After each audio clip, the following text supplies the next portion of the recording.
ලෝකේ තියෙන ඕනිම ෆෝන් එක බ්ලොක් එකක් කරලා දෙනවා පැය දෙකෙන්. මට යන්නේ පැය දෙකයි. මං ඔබතුමියගේ දුරකථන අංකය මගේ ෆෝන් එකකින් බ්ලොක් කරනවා. ඔබතුමියට පුළුවන් ද පැය දෙකක් ඇද්දි දැන් අරලා පෙන්නන්න මේ වීඩියෝ එකේදීම? අනිවාර්යයෙන්ම දැන් පුළුවන් මල්ලි. මගේ මේ මන්තර බලෙන් මං ඔයාගේ ෆෝන් එකේ බ්ලොක් එක අරිනවා. හරි මං දැන් එහෙනම් බ්ලොක් කරලා පෙන්නුවා අරලා පෙන්නන්න ඕනේ. අනිවාර්යයෙන්ම අරලා පෙන්නනවා. නිලියක් නෙවෙයි ඕනිම කෙනෙක් මට නමයි ෆොටෝ එකයි තියෙනවා නම් ඕනිම කෙනෙකුට වශී කරලා දෙන්න පුළුවන්. ගෑනු දරුවෙක් රූම් එකට ගිහිල්ලා ඒ දරුවාගේ ජීවිතේ නැති වුණා කියන්නේ යාලා අනාථ වුණා කියන්නේ අනිවාර්යයෙන්ම එයාට පෝරුවකට නැගලා කසාදයක් බදින තත්ත්වයට ආයිපත් වෙන්න බෑ. ගෑනු දරුවෙක් බ්ලොක් කරලා තියෙනවා නම් හරි පිරිමි දරුවෙක් කරලා තියෙනවා නම් හරි ඒ දෙන්නගේ මම මනසට දන්නවනවා මේක. මම මෙතනින් කරනකොට මේවට පණ ඇවිල්ලා ඒ මනසට දැනිලා එයාගේ ෆෝන් එකේ බ්ලොක් එක කරලා මෙයාට කතා බහ කරන විදිහට මෙයත් එක්ක සම්බන්ධය පවත්වා ගන්න විදිහට අනිවාර්යයෙන්ම දින 3ක් ඇතුළත මම ඒ දේ කරලා දෙනවා. ඒක පිළිගන්න බෑනේ. ඔන්න ඔබතුමිය කිව්වනම් ඒ එයාගේ ෆෝන් එක ඔබතුමිය අතර අරගෙන මම මේකේ ෆෝන් එක බ්ලොක් කරනකොට නම් පිළිගන්න පුළුවන්. කොහොමද ඔබතුමිය මන්ත්‍ර වලින් ෆෝන් එකක් අම් බ්ලොක් කරන්නේ? ඒක තමයි මල්ලි මං කියන්නේ මේක මනසට දැනෙන්න මං කරනවා කියන්නේ ඒකනේ. මේක මනසට දැනනවා මං කරනකොට. එයාගේ මනසෙන් එයා හිතනවා මම මේ ළමයාත් එක්ක මෙහෙම හිටියා මං මෙයාත් එක්ක මේ විදියට ආශ්‍රය කරේ කියලා. එයාට ඒක දැනෙනවා. එතකොට එයා කරන්නේ මොකද්ද? එයාට ඒ දේවල් දැනුණු ගමන් මෙයා කරන්නේ මේ ෆෝන් එකේ බ්ලොක් එක කරලා එයාට හරියට මම පැය දෙකක් ඇතුළත එයාගේ ෆෝන් එකේ බ්ලොක් එක කරලා කතා බහ කරන විදිහට සකස් කරලා දෙනවා. දැනෙන්න අරිනවනේ. ඔයාගේ මනසට ඕක මං දැනුණාට පස්සේ ඔයා ඒක අරිනවා. ඔයා ඒක අරිනවා. ශ්‍රී ලංකාවේ නෙවෙයි පිට රට නෙවෙයි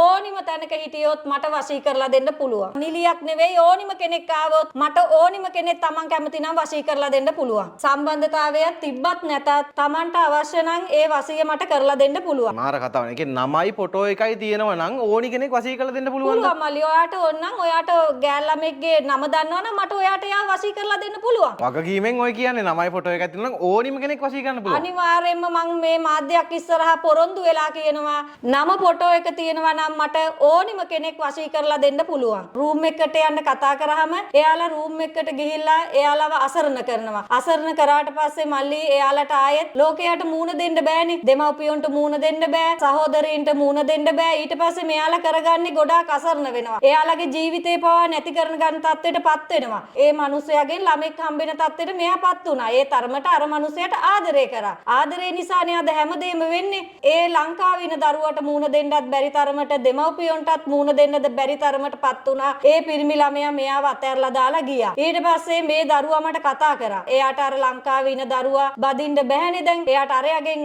දරුවෙක් ලැබෙන්න ඉන්නේ. ඊට පස්සේ ඉතින් ඒ දෙන්න එකතු කරලා දීලා අද ඒ දෙන්න සතුටින් ඒ රටේම ජීවත් වෙන තත්ත්වයට මම පත් කරලා දීලා තියෙනවා. කිසිම තැනක වෙන ගෑණියෙක් දිහා බලන්න තියා වෙන ගෑණියෙක් ගැන හිතන්නවත් බැරි තරමට මම මෙයාගේ පස්සෙන් එන්න මෙයත් එක්ක පමණක් ජීවත් වෙන්න මම ඒ රාජකාරී කරලා දුන්නා. ආදර ප්‍රශ්න තමයි තියෙන්නේ. ජීවිතේ පවා නැති කරගන්න ගිය දරුවෝ අද මගෙන් පිහිට අරගෙන ඒ දරුවෝ අද කැඩිලා යන්න ගිය සම්බන්ධතා අලුත් කරගෙන කසාදේ දක්වාම ගිහිල්ලා අද සතුටින් ජීවත් වෙනවා. ඒ තරමට මල්ලි මගේ දේවාලෙට එන අසරණ දරුවෝ මම එයාලා අසරණ කරලා යවන්නේ නැහැ. අද ඒ කට්ටිය හොඳ තැනකට අරගෙන දීලා එයාලගේ සම්බන්ධතා ඇති කරලා එයාලගේ දරු මල්ලොත් එක්ක මම සතුටින් ජීවත් වෙන විදිහට මේ රාජකාරී කරලා දෙනවා. ගොඩාක් කට්ටිය කියනවා මෑණියනේ මගේ නම්බරේ බ්ලොක් කරලා මගෙත් එක්ක මාස ගාණක් කතා කර කර ඉඳලා මාව ආශ්‍රය කරලා අද මාව අතහැරලා දාලා ඒ මිනිස්සයා මට කතා කරන්නෙත් නැහැ. මගෙන් මෙච්චර මිල මුදල් ගත්තා කියලා මට කතා කරනවා මල්ලි. එතකොට මම කරන්නේ එයාගේ මනසට දැනෙන්න මේකට මේ රූප දෙක අරගෙන එයාගේ නමට මං මෙතනින් කරනකොට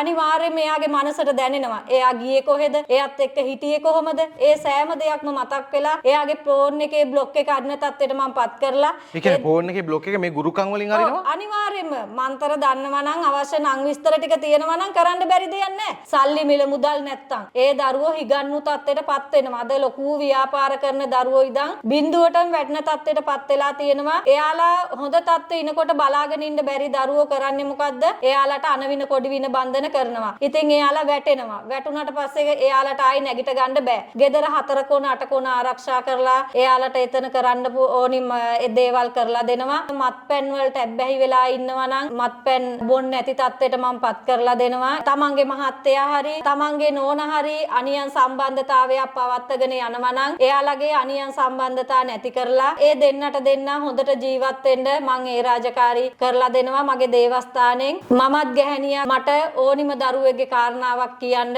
එයාලට අවශ්‍ය ඕනිම දෙයකට මම පිහිට වෙනවා.